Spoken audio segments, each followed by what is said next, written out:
Yo, everybody. Welcome to Off Panel, a weekly interview podcast about all things comics, brought to you by Sketch.com. I'm your host, David Harper, and this week's guest is the writer of the upcoming Vault series, The Devil's Red Bride, and the editor-in-chief at TKO Studios.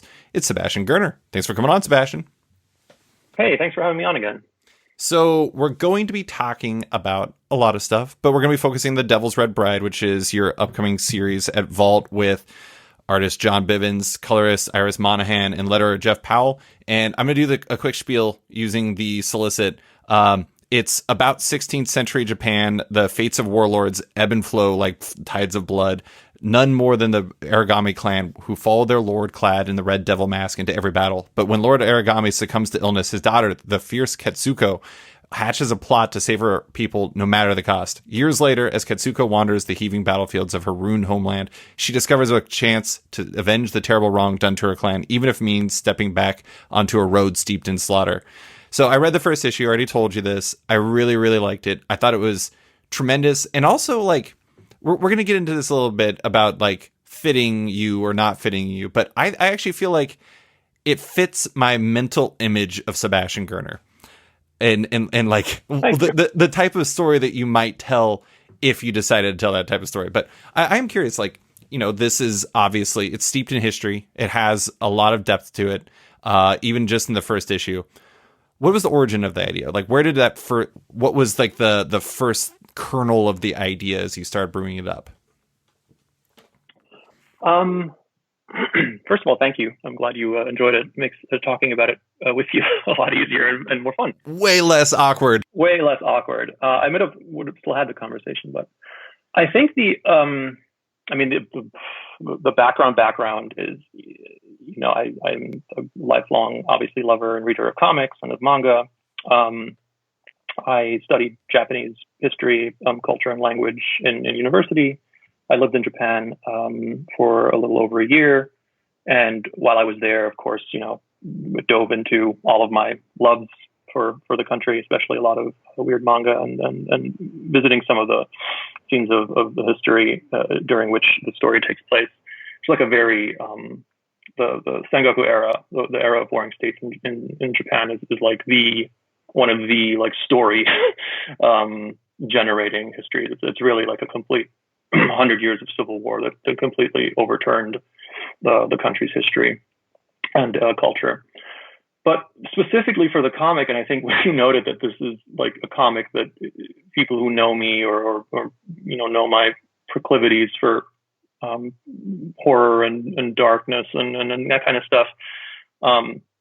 It's funny because when Scales and Scoundrels came out, which is this very fun, lighthearted, all ages comic that I was writing with wonderful artist Galad, I've actually had people kind of mention, like, I didn't see you writing this kind of book. And I think that The Devil's Red Bride is kind of the book they saw me writing, which is, I guess, a little on purpose. I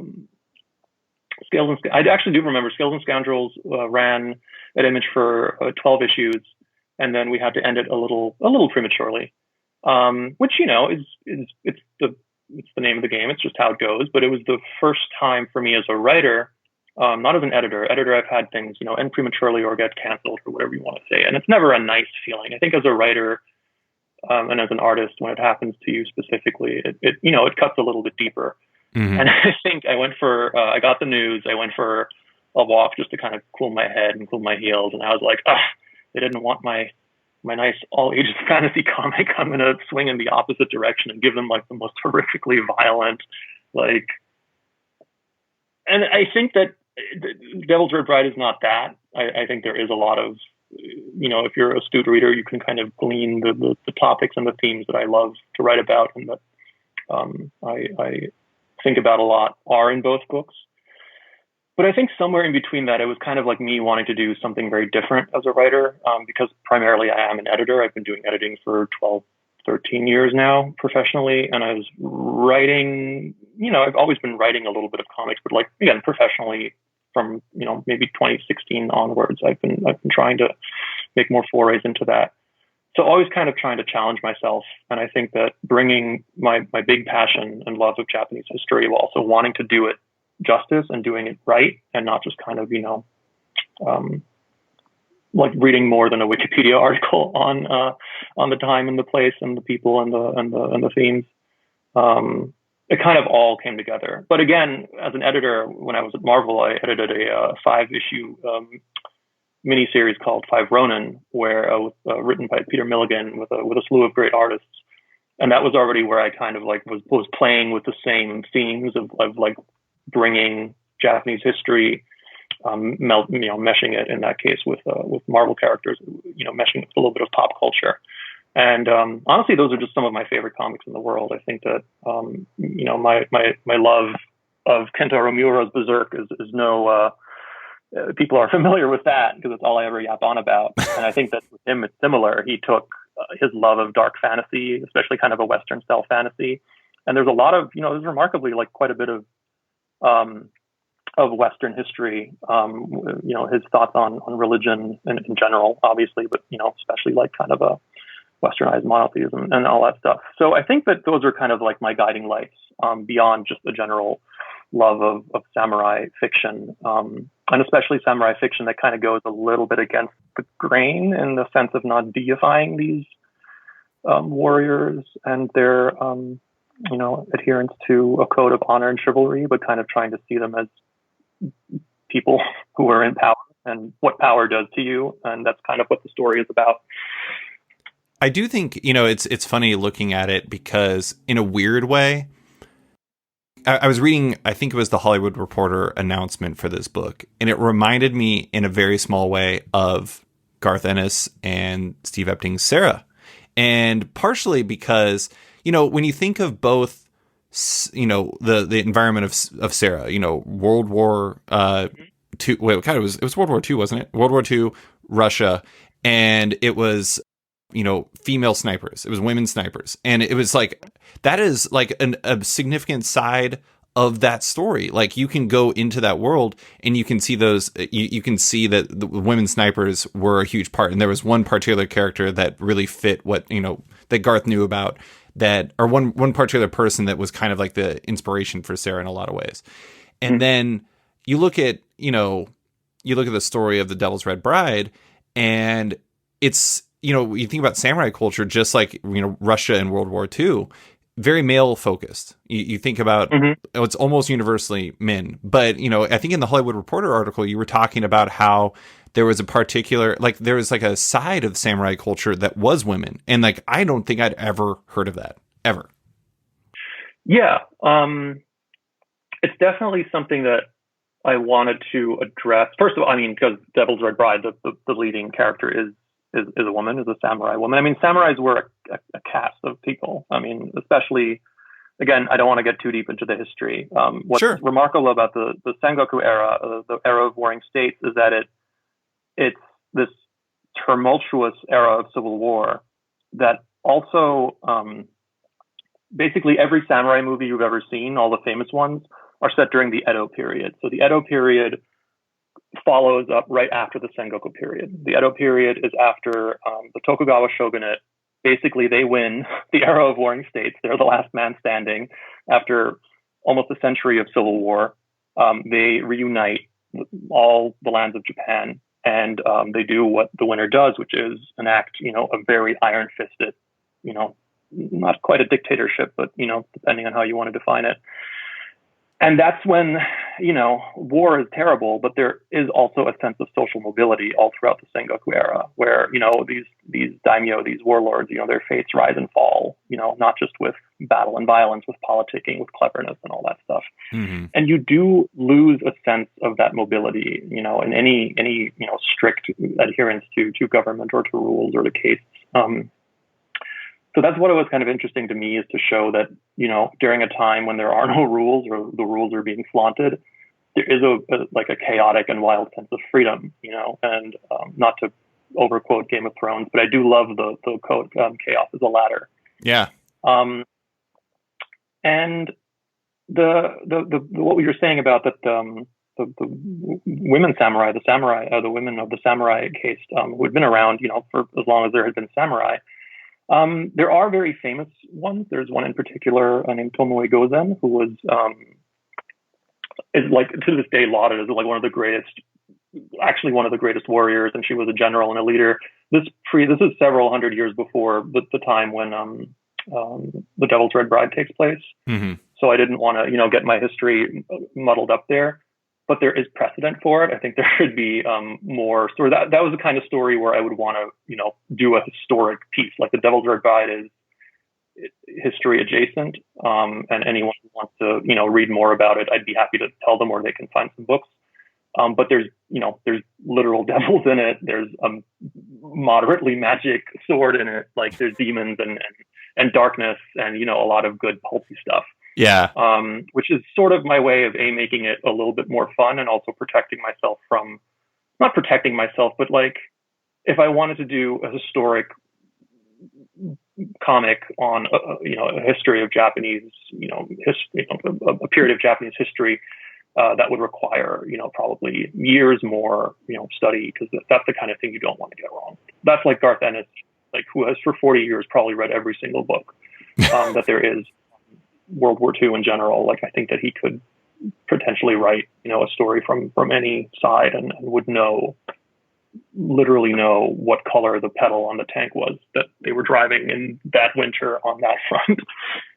I would wager he probably could. But I will say like that's one of the things that I think is really interesting about the first issue is how it's like there's like the history and the familial relationships between like, I'm not going to get into any spoilers, but there's like in the first issue, there's like a mention of one specific family, and it kind of comes in the beginning and it also comes at the end. And it's kind of interesting because it's like, it speaks to like that Civil War element, but also it's like a perfect jump off for like the entire plot, whether you're talking about, Katsuko doing, getting into the position she's in, but also in like the present of the story when she goes off on her kind of quest mission type thing, it ties into that too. And so it's interesting how the history part connects to the more fantastical elements in a very specific way, but it all fits really well. I think that makes the whole thing, it like grounds it simultaneously as it like helps it feel completely standalone and like its own thing. And I think that's great. But I did want to, you talked about Skills and Scoundrels. I was going to bring this up.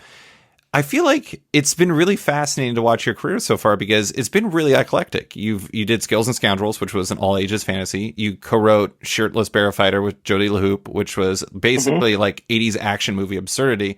And then John Bivens, the artist on this book, calls Devil's Red Bride a samurai revenge supernatural grindhouse comic, which is actually pretty accurate description. And I feel like, you said, David Disanyaki, he sent me a write-up that you had done about the book, and you shared this quote from David Bowie, or, basically he was saying about how, like, with new projects, he wants to wade deeper and deeper into the ocean, and right when you're not comfortable, when you're outside your comfort zone, you can't touch the ground anymore, that's, like, when you can do something exciting. And that's, as you said in your quote, basically, you want to be out there so you are a tiny speck in a fathomless aquatic abyss, and you're surrounded by sharks. And I do think like that's one thing I got to give you credit for is like all three of your projects have been dramatically different, and all three of them have definitely been the most, I'm going to say the most version of those ideas.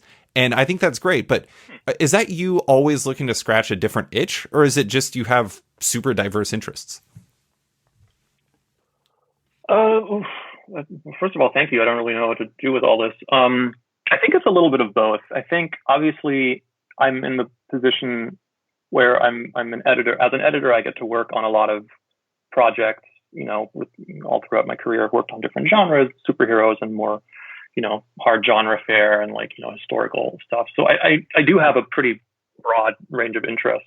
And I want to bring them to whatever I'm working on. Like I have to work really hard to be able to have a writing career, if you want to call it that at all. So I really want to make sure that whatever I am writing is the best it can be. And then, I don't know, I feel like I was lucky in all of the three projects you mentioned, in Shirtless, in Scales. You never really know how they're going to end up when you start them. I think that I'm lucky on all of those, that I started all of them from the right point in my life where I was ready to do something like that. And it's always scary to start a new project, no matter how many times you've, written or edited something. It's still like I'm on the cusp of starting something new now, and like, I've like opened up the Word doc and numbered the pages, and it takes a really long time. I don't know. I think I'm talking around your question a little bit, but ultimately, I think you're answering it. It's just, it's kind of, I don't know. I mean, I think it's just kind of tough because it's not like you go into these things with intent, right? It's not like you're like, oh, I want to do something dramatically different than Scales and Scoundrels. I want to do something that scratches the current itch that I have, right? I mean, it's like, yeah, it was a little bit of both. It was a little bit of, I had written Scales for a while, and I was like, I want to write something. At the time, John Bivens, the artist on Red Bride, whom I'd met when I was editing Spread, which he had done with Justin Jordan, Kyle Baker back at Image a couple of years prior. I think he had read A Shirtless Bear Fighter or Scales, and he was, just like, hey man, long time no see you at a con. I read your books; they were great. Like, if you ever want to throw a pitch my way, I was like, oh, that's really cool. I really liked working with John. I thought he had a great style. And then when I came up with what would become the Devil's Red Bride, I was like, ooh, John would be great at this. So again, it was a little bit of, I wanted to write something different, but also I had an inkling of an artist who might actually be into this, because I sort of knew, like, John is, if you read Spread, like, hard, a lot of violence, a lot of great characters, a lot of like kind of globe trotting, a lot of wandering. It was a really fun book. So I already had a sense that John might be good for this, as opposed to, I have written 5 scripts but don't know where to put them.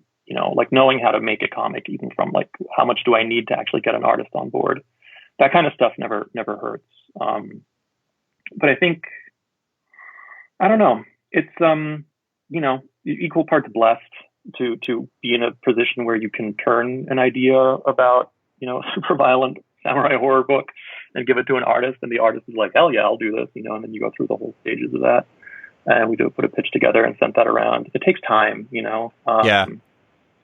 But I do think that what I like about the David Bowie quote is that it's a conscious thing that you have to do. Like, you need to push when your feet don't touch the ground anymore, it's a scary feeling. And I think that to embrace that, to just kind of wait out a little bit further, give your script another pass, or give your concept another, like, really, really scrutiny, like kill a couple of your darlings because maybe they deserve to be dead, or maybe they just don't have to be alive in this project, and just swim out that little bit further. Another one I like is from, I think it's Isaac Asimov. It's throw yourself off the ledge and build your wings on the way down.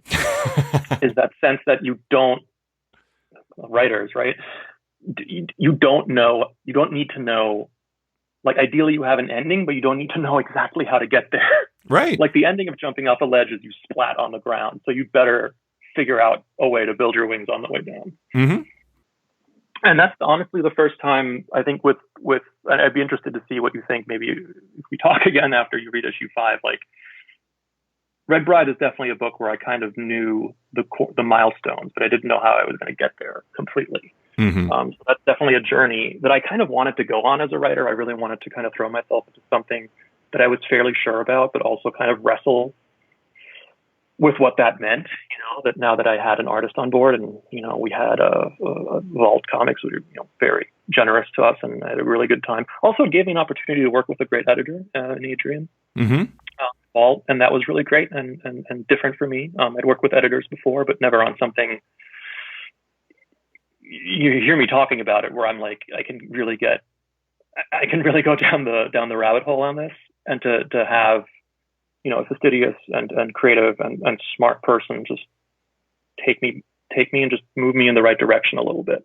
That was also a really fantastic experience.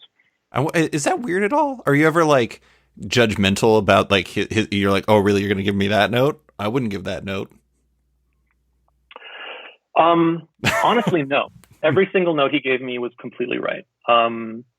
Because I also, it was funny because Adrian is a little bit, a couple of years younger than me, and I know that I've been in the position that I put him in, where he's super smart, he reads a lot, but I was the one bringing, like, the historical knowledge, sure, and all that stuff. So that's, that can be intimidating when you're working with someone who just, like, And to his credit, like, he just made it about the story, he made it about the characters, and he made me step up on that, you know, like, because what's going to make this comic sing is not how many, you know, how much historical knowledge I can sprinkle in. Like, that's nice to have and it's important, but like, the story needs to come first. The characters need to make sense. The emotions need to be real. And he always made it about that. And he asked me questions, and he gave, and he proposed answers. And that's all you can expect from an editor, is to focus on what's important. And then you as a writer just need to own up and be like, you know what, you're totally right. Yeah. It needs another draft. It needs another pass. And, it's a great experience. And, you know, luckily, or hopefully I didn't make it too hard on him, because every now and again you like go back and forth on a thing or two, and it's fun. Yeah. Yeah. I mean, I want to go back to something you said earlier where you were talking about how like taking on a new project can be scary. And I'm interested if like that, you said like when you open your Word document and you get working on it and everything like that, is it scarier when you, like, let's say you were just getting started on Devil's Red Bride and you were, you know, kind of putting the whole thing together and you were putting the ideas together and everything like that?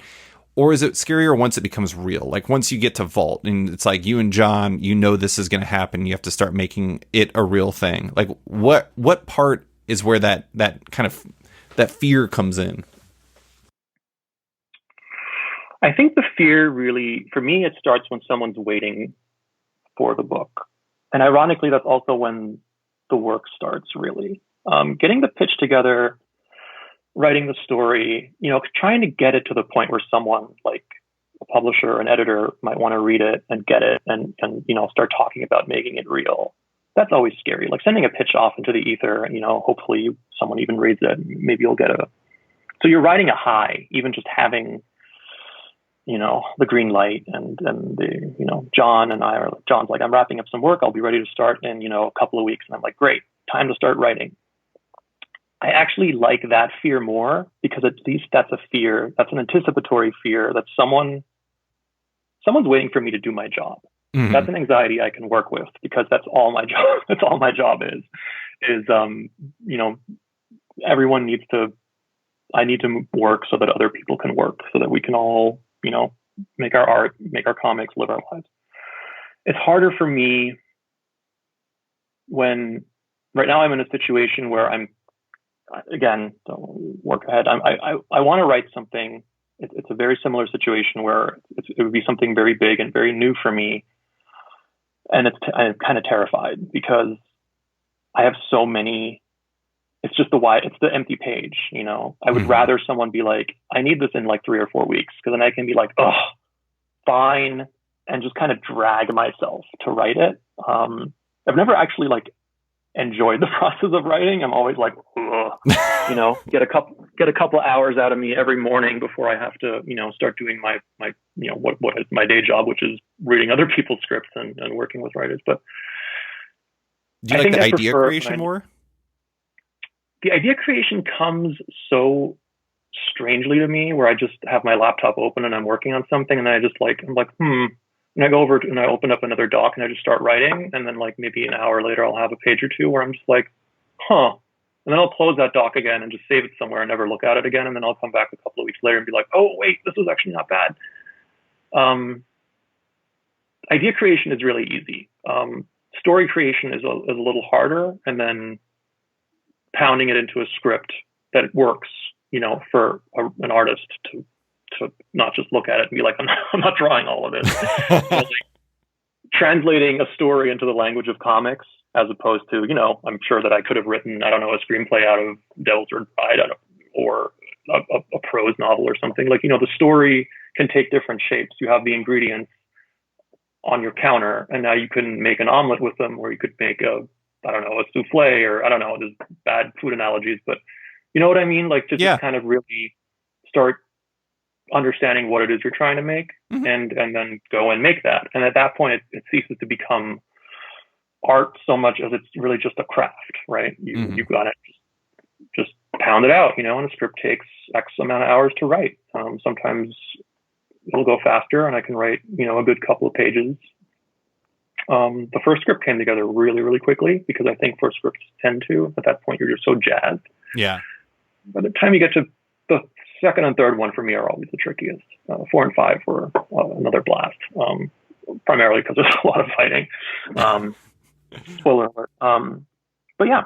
I mean, it seems to me that like the second and third ones would be tough just because, especially if you have like a finite series, it's like by nature, those ones, it's like you can't do too much with them because you can't get to like the big points too early.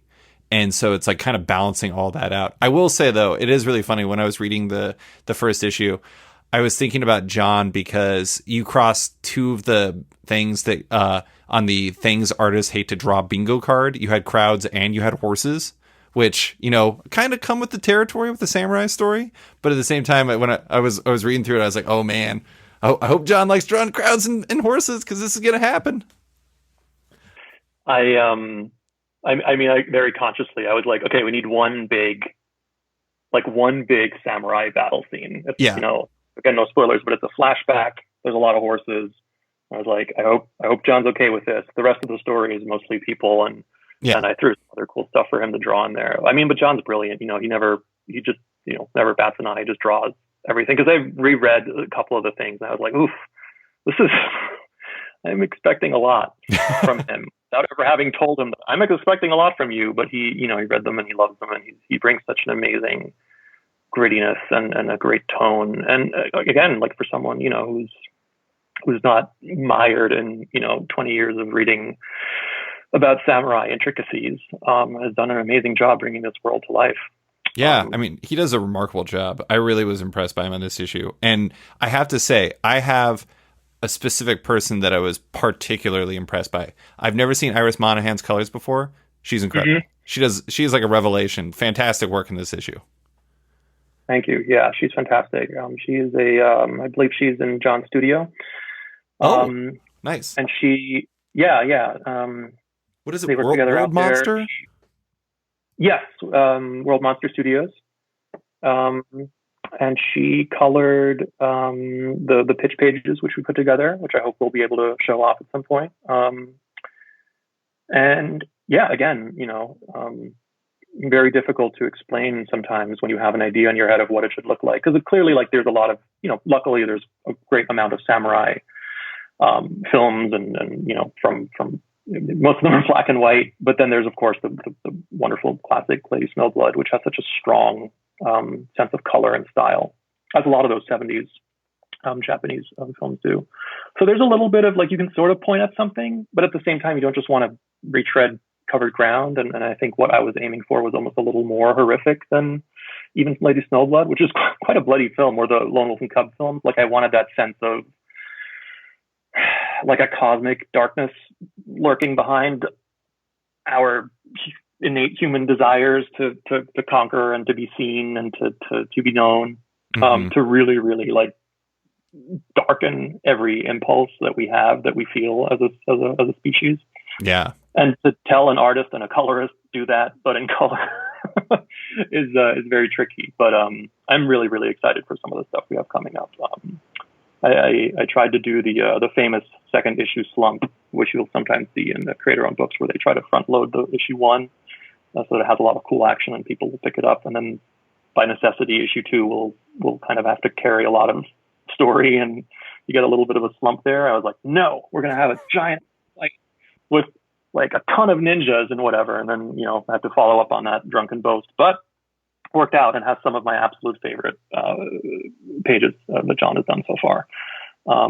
What I didn't know, little caveat, well until when John turned in one page, that again, without spoilers, I was like, oh God, I don't know, like what kind of reference did he look at to draw this? And I asked him, he's like, oh no, like I'm a butcher. Like I know what things look like. He's actually, a learned butcher. So again, it's good to have a second job, even when you're working in comics. Who knew that there was butcher cross training that was going on? Like that's actually surprisingly helpful for a book like this. But, I do think it's interesting because, you mentioned that there's notable manga stories about samurai, and, that makes sense, but it is not a genre often touched on in American comics. And I think that's interesting because, like one of the most notable video games right now is Ghost of Tsushima. I don't know if you know anything about that. What? Did I mispronounce it? No, no, no, no, not at all. I'm both obviously, I haven't played it yet. The Tsushima is a great. I'm a little, when I heard about it, I was like, oh damn it, that's such a great concept. And I was a little angry that they got to it first. But I'm actually excited because it gives. I think there's like a general little bit of knowledge and kind of appreciation of the fun of the Wandering Samurai. It's like really, really has a bit of a resurgence right now. Actually, it was funny because I think when I just sent the pitch either to John or to Vault, like we were in the process of making it. What's the name? The other samurai that came out a couple of years ago from Software. I don't know. Nah, I don't understand. Like I talk about this game all the time. I don't know why I'm right now. I do want to note really quick that I was actually going to say twice. What's that? It's Shadows Die Twice. Oh, okay. It's another, and they do this similar thing. It's like it's a dark fantasy samurai ninja comic. I was like, I'm clearly in the right headspace. Someone else is going to get to it before me. But no, I'm super excited. I do like that Ghost of Tsushima. I see people, everyone's posting like the gameplay. I guess you can make little TikToks or little gifs of it. Posting them, and I'm like, ooh, this looks really great. Yeah. Well, I was going to say, like, I actually think it does a really great job of kind of priming the pump for you because it's, it makes people excited about samurai stories and it works out really perfectly. But I do think it's really interesting that that's like a genre that's not really touched on in American comics because, comics can be anything. And there have been, so many samurai stories throughout the years and American comics don't really get in there. And I don't know. I love seeing that. I love that this book exists because it just doesn't come up a whole lot. I think there's a couple. I mean, there's Ronin Island. I think it's that's recently more of a YA book, but that's really beautiful. There's been a couple of others over the years. I think in general, I mean, we're spoiled. We've had Usagi Yojimbo for 30 going on 30 years now. Of course, like drawn by a master, Stan Sakai, and that's beautiful. But I know it's much more of a it is like a genre in Japan, has been for many, many years, the Jidaigeki. And then, as any genre, the same with superheroes here, like you have the like romanticized versions of it. And then you have the kind of like in the 60s and 70s, samurai films became very, counterculture infused with the politics and the cultural shifts that were going on in the country at the time. So I think that in America, it kind of has the place that the samurai story in Japan has the similar trajectory of what the superhero had here, where we had the 50s Foundation Golden Age, very, very almost naively, positioned characters and strong, morals of right and wrong. And then over the course of, history and culture, changing in the real world, the depiction of these larger than life characters changes on the page and on the screen. And I in particular kind of was super influenced, or not influenced, but I was super taken by a manga artist who's really not well known outside of Japan, named Sanpei Shirato, who was like the manga artist, for counterculture to read, especially in the 60s and 70s when there were massive political unrest all across Japan, the same as across the world, Vietnam War and several other happenings. And he wrote and drew several classic, not samurai specifically. He was actually much more about ninjas and shinobi, which is fantastic. He positioned them, and this is where we get into the Edo period that I mentioned earlier, which was very, very rigidly structured, where you had the four castes. You had samurai at the top, then you had the peasants cultivating rice farms, rice in general, which was the currency at the time.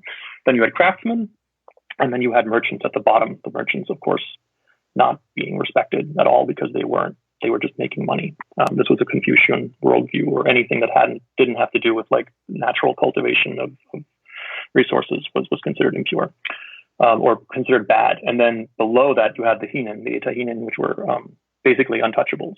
And those are the people he writes about. So he was, very, very socially critical of Japanese society and culture at the time, but also framed these highly political and incredibly like brutal, like emotionally brutal stories in like awesome ninja, in an awesome ninja wrapper.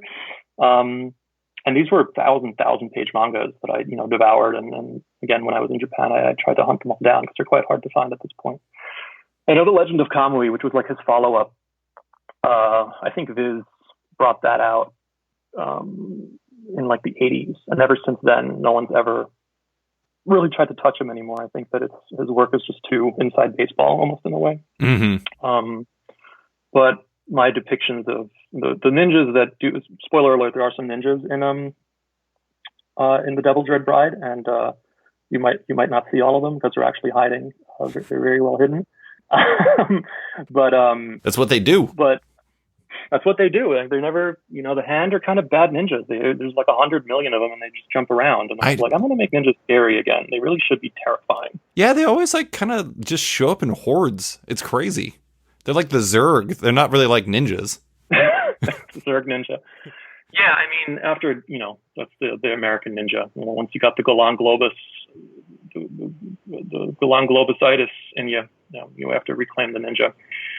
But in general, these are, sorry, I'm just talking too much in my own interview. No, I am 100% supportive. I find it really fascinating. I mean, honestly, like getting back to this, I said this earlier, but one thing I really like is the blending of like the history stuff, but also, one thing that I really liked in the first issue is that, sometimes portraying action can be a difficult thing in terms of like showing like really impressive work, like if you're just a fierce talent. And there's this one scene, I'm not going to spoil it, but I really love how you and John and the rest of the team depicted it as like, basically you see Katsuko unsheathing her sword slightly, and then you see her like elsewhere. And basically the dude like that she's going against basically doesn't even have time to realize what happened to him. And then done. And like that type of thing. I mean, it's like you blend the extreme coolness of samurai with like the grounded reality, and I think that's a tough line to walk, because you can either get too historical or you can get too on like the pop culture version of samurai, and like trying to blend those two is tough. But I think you do a very good job of it. Plus ninjas, what's not to like? Thank you. Yeah. I know exactly what the scene that you're mentioning. I think that actually sometimes my like private notes on the script to John are a little not excessive, but I think that where I'm just kind of like, okay, this is sort of what I think I'm going for. Just bear with me. And again, to his credit, like he just completely nails it. Like he had a standard of it. He knew a lot of the movies that I was kind of mentioning is like these kind of samurai films a little bit more. The ones that kind of try off the beaten path a little bit. There's 3 in general that I always like to recommend.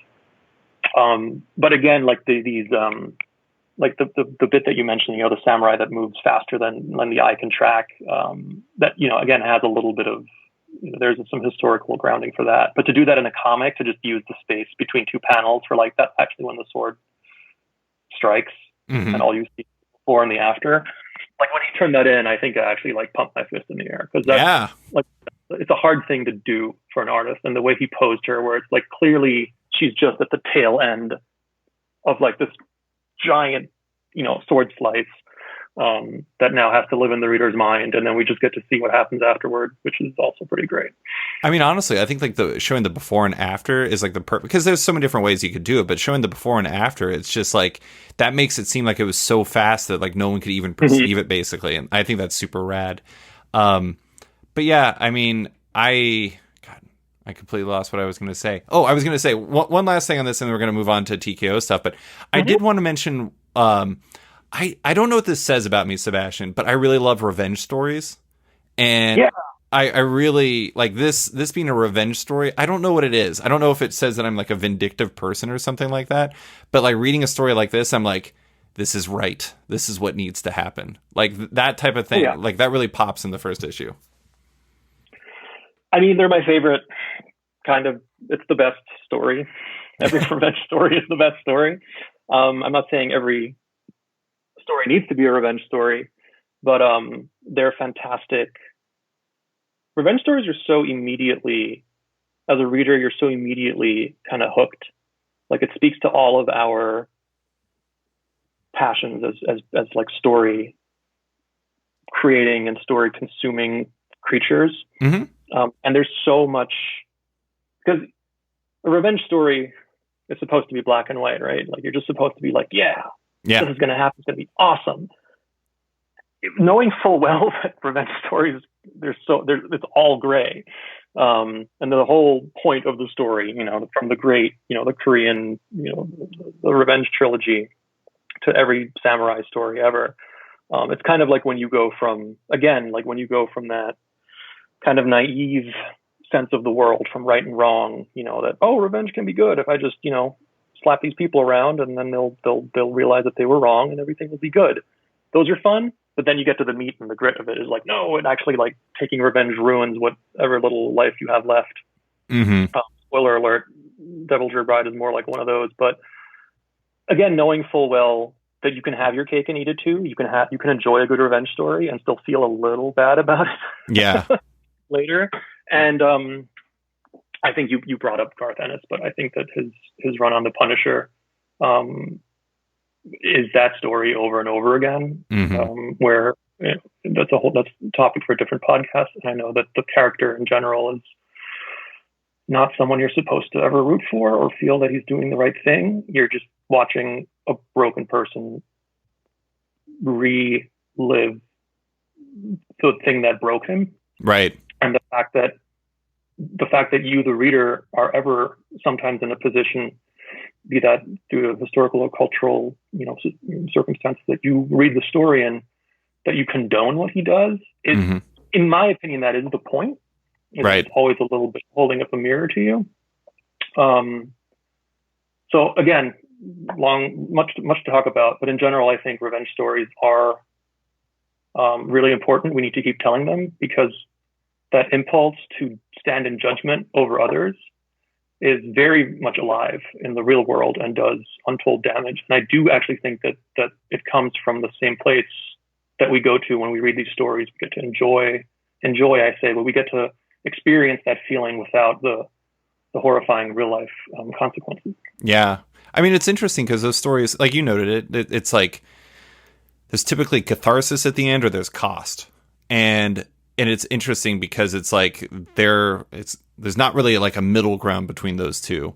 And the Punisher is a perfect example of cost, because his life sucks and it's just like limitless cost because this is the life he's chosen. But anyways, we go on with that forever. But I want to talk about your other life as the TKO Studios editor-in-chief. First off, let's start with the basics. How's TKO World going? How's life? TKO is doing okay. Don't know if you heard, but there's a bit of a pandemic rocking the country and the world and the comics industry in general. I haven't left the house in a while, so I didn't know. Yeah, ditto. TKO is doing really well. We obviously were, hit with the COVID and the response. We tried to kind of use TKO's position, or unique position in the market, in the way that we fulfill all of our shipping and retail to comic book stores ourselves. So we weren't as affected by the diamond shutdown that happened around March and April. Of course, everything takes longer to do, so everyone kind of slowed down across the way. But our third wave is at the printer as we speak. That will be coming out in not too much longer. Again, our schedules were all pushed back a little bit. Everyone's working. We didn't have to stop anything. Everyone was working. Our schedules and productions are underway. We have a really exciting 2020, 2021, 2022 plans. So I'm very, very grateful. First of all, to be in the position where, the last 6 months, as hard as they were, that I didn't have to add, fear for my livelihood to that, but also that I was then in a position to hopefully pay that forward a little bit. Yeah. And take a little bit of pain and pressure off of the creators that we've worked with. We've continued to, pay everyone. Our accruals and royalty statements have all been going out.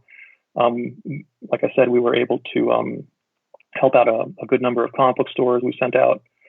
I'm sorry, I probably should have prefaced that the thing we ended up doing is that purchasing through our site, you were able to tag your local comic book store, and we sent them the same amount, the same percentage of the sale that they would have made had you purchased the book in their store. Yeah. So, the course of the several months that we ran that initiative, we sent out, a good number, a couple hundred checks to a couple of thousand checks actually to a good number of stores all across the country. That's awesome. But go ahead. I was just gonna say, I know shops were super thankful for that. Yeah, it was. I was really excited that was something we were able to put together, because when it started, I was just like, I have no idea what we're doing, because I was kind of thinking of,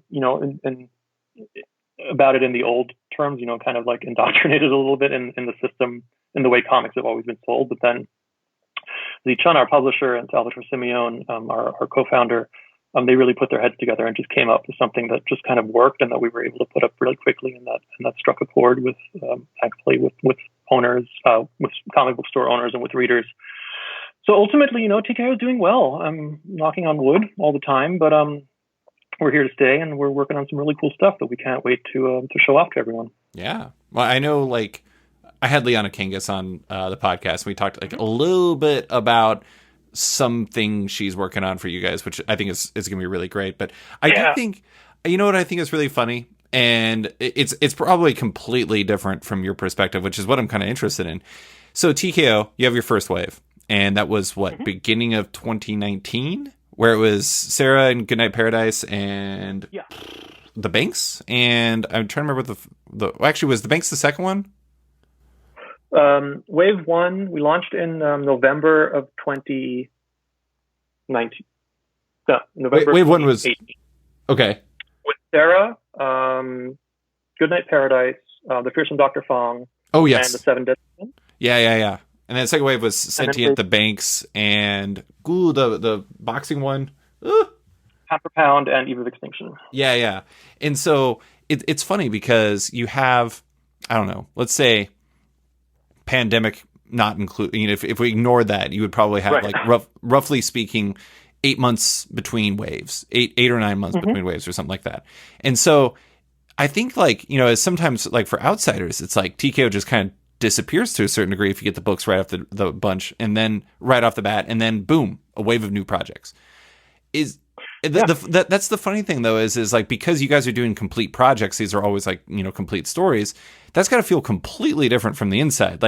From the outside, it's like, oh, look, comics just appear, but the entire time you're working. I remember running into you at New York Comic Con and talking to you, and you were saying I'm going to finish up wave 2 right now, basically. You're going to go finish, make sure the print looks good, and then boom.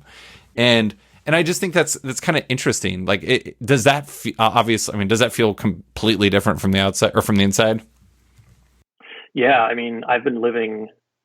Me as the editor, I live with these stories for so much longer than not anyone, obviously the artist, but actually the artist. We wrapped work on wave 3 a good couple of months ago, and then the rest of the production, proofing everything and getting all the logos and all this stuff right. I check in with the artists and the creators every now and again.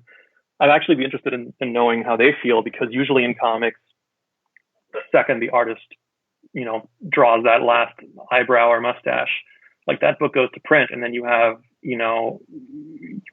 traditionally, any average Marvel, DC, or Image book, when you send it to print, you have the proof in your hand, you have the physical copy in your hand, 2 or 3 weeks later, which is just about when you've probably started on your next project already or moved on. In our case, it's just a little different, but you do have the whole thing. You just have this beautiful, here's a year of your work, of your life. And again, I'm always so excited to see our print, the quality of the paper, and the print a little bit larger. It does feel like every wave, has given me, I can count, hopefully after a long and fruitful career at TKO, I can I can remember where I was when every wave hit, just because it's such an investment of love and time for everyone involved. Mm-hmm. But it's a pace I very much enjoy because it does allow us to really just see everything as a closed story. Obviously, always with room for more. We'll always be happy to revisit them. But what's cool is that waves 1, 2, and 3 are, wave 3 will I think more or less follow in kind of the framework footstep that you said. But now that we've launched and we've been around and people sort of know us, obviously there's still the majority of readers we get are still like, they've never heard of us, and they see us somewhere on Twitter or Facebook or word of mouth. A lot of comic book stores are repping us now, which is really fantastic. But I still think that, like, the reader we're most likely to engage with is one who just walked in the door, which is exciting. Mm-hmm. And one of the things that we're building now for the future is finding new ways and new initiatives to not disappear, as you aptly put it so much, but to find ways to kind of be around a little bit, even in between waves. The waves are not something that's going away, but we are kind of working on a couple of really exciting new initiatives that will be rolling out over the course of this and next year. I love it. Yeah, I mean, it would be, it's like you're reminding everybody you're there, and like you have those little things that are going on to like connect with it. But I'm interested is the process for TKO demonstrably different because it is like kind of an extended process where you're editing throughout? Like, are you editing? Because like the different formats, you come out in single issues, you come out in a trade paperback, and it comes out digitally, and there are chapter elements to it, like Sentience 6 issues, but it's also a trade paperback. Are you editing it like you would any other project you did previously, or is it slightly different because of the way that you guys do things? I edit it mostly. I think the only part it really is different, like when I'm editing, a single issue, that means we already, I'm working with the writer. That means we've already kind of worked up a, like a full series, beat sheet for what happens in issue 1, 2, 3, 4, 5, 6. Like, we know the ending. Whereas with, when I was at the almost like 7 or 8 years before TKO, I was editing, primarily creator-owned projects, most of which ended up being published through Image, and those were all launched, with the goal to make as many issues as possible, to go clearly beyond 6 or 7 or 2 trades. Kind of following the kind of mostly classic, almost like the Vertigo model of like, let's get to 60, 70, 80. That's, those are long running comic book series, because no one can touch the old Marvel and DC like issue 500. Like, that's, God bless them, but those days are over. Right. So knowing that we're going to be putting out a full experience, a full story, means that the front end of the editing of the story discussion is a little bit more cohesive than it might be on, a creator-owned book where we're like, let's do this for 10 issues and see if there's room for more, and then we'll find ways to kind of shift a little bit of track over the course of these, 10 issues that we're doing. With us, we're like, nope, every single issue, 1, 2, 3, 4, 5, 6, like, we're setting it. We know what's going to be done. Not just like, that we're rigid or immobile, like things still change all the time. And as the writer is writing, they'll have ideas and we'll talk about it. But knowing that you're going to be, at the end, you're going to have, it needs to be the whole story. Right. Even if there's great ideas we leave on the floor, like that first story, like the reader needs to walk away 100% satisfied. Not with a to be continued or wink, wink, nudge, nudge, but like that is, as a storyteller, as someone who enjoys, beyond just loving stories, but like enjoys the Rubik's Cube of making a cohesive, a well-rounded story, is very exciting and very just satisfying to me. Yeah. I mean, it's a much different experience when you can view it holistically from the start. It's like, if it, it's kind of like with Devil's Red Bride. It's like, if you're going to be 5 issues, then you build around that, as opposed to like, if it could be 6 or it could be 12 or it could be 80, there's no way to plan for that. I mean, you can try, but it seems like it's going to be tough to do. But I've already written the pitch if there is a Red Bride Volume 2, and it's like totally different. It'd be a completely different 5 issues, basically. Like, she'd still be in it, but how and why would be quite different. So I enjoy, you can have different kinds of things. So I did that with Scales. Like, Scales was supposed to be, but also even when it was a very, it was a long running monthly adventure comic where the characters would always, and if I had had to write Scales in like for 5 issue trades, that would have been very different. To this day, like, people who still read it and write, Goodreads reviews are always like, why does volume 1 end on a cliffhanger? And I was like, I didn't care that it did.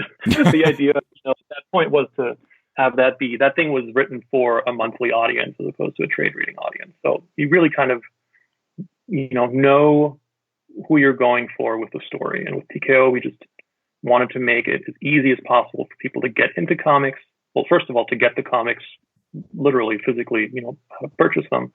And then also to just like get into the story and feel like, we want comic readers who are in the store every Wednesday, but we also want people who might only read 1 or 2 comics a year, and they get the full thing and they feel satisfied and they've had a great, adventure or a, great spook or a great drama or a great cry, and can walk away from it feeling like they got the whole story. Yeah. I just want to say, if anybody complains about Skills and Scoundrels in any capacity, feel free to send them my way, because I'll send them straight. I'll forward it to you. Yes, forward it to me. I have no problem dealing with grumpy people. I'll give you my Goodreads login, and you can start replying to everyone, because that's a savage town, I tell you that. First thing, listen.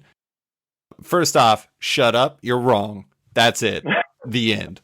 Anyways, well, just 2 more questions. I wanted to ask, I think that was a good overlap between, Devil's Red Bride and your TKO stuff. And I am always really interested because, like, I've talked to like Jody LaHoop, quite a bit, on the podcast and also for other things, both in his editorial capacity and writing capacity. I've talked to a lot, Alejandro Arbona, et cetera, et cetera.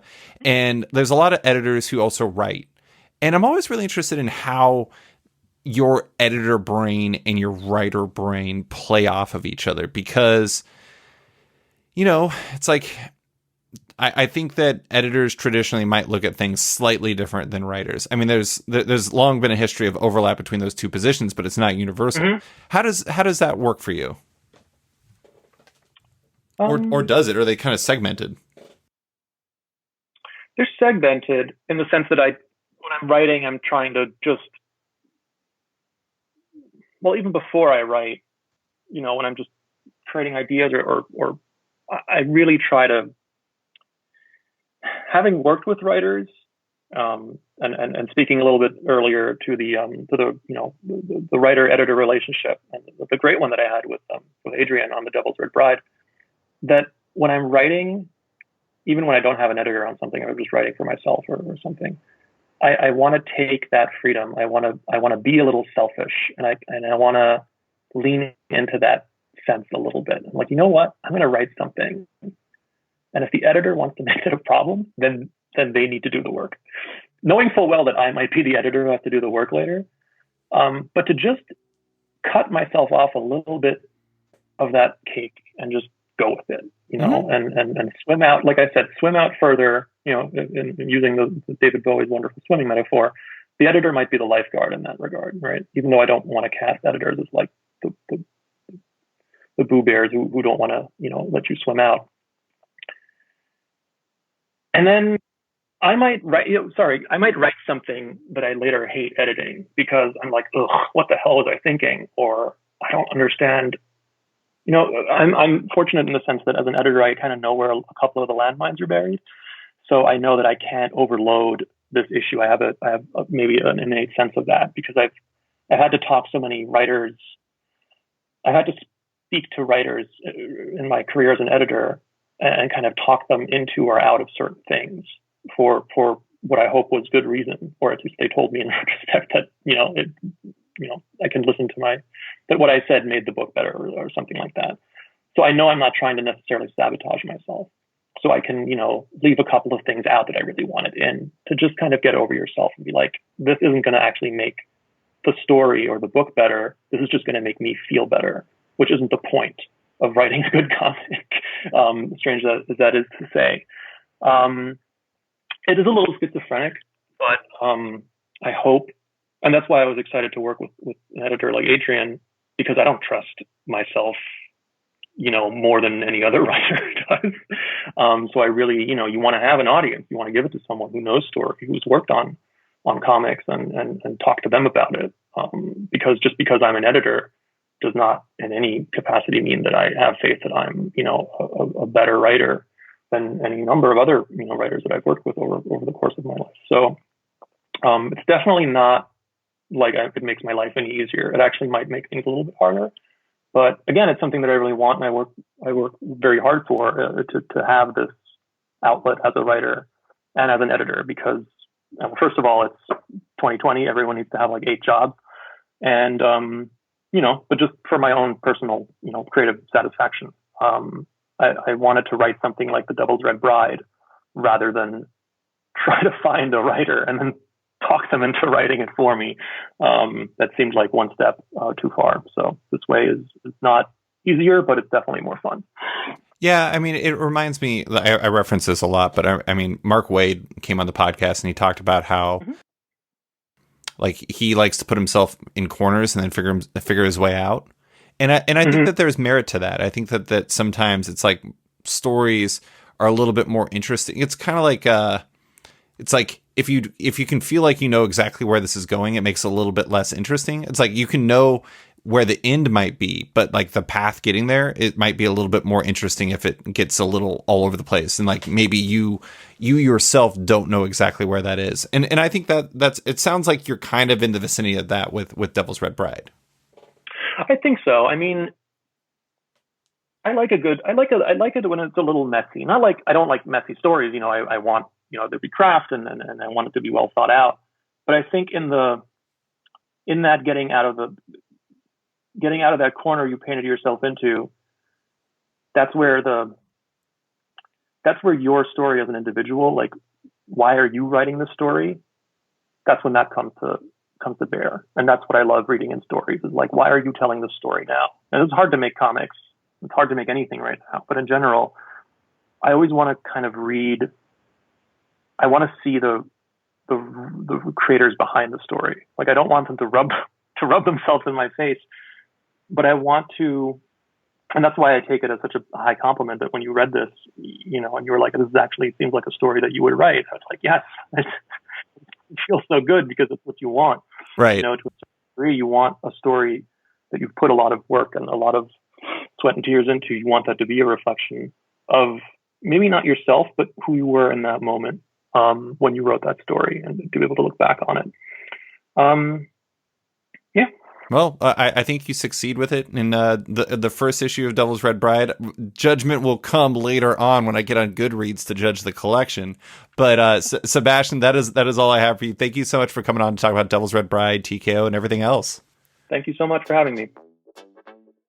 Thanks for listening to this week's episode of Off Panel with writer and TKO editor Sebastian Girner. You can find him on Twitter at @sgirner and his work in the upcoming The Devil's Red Bride at Vault.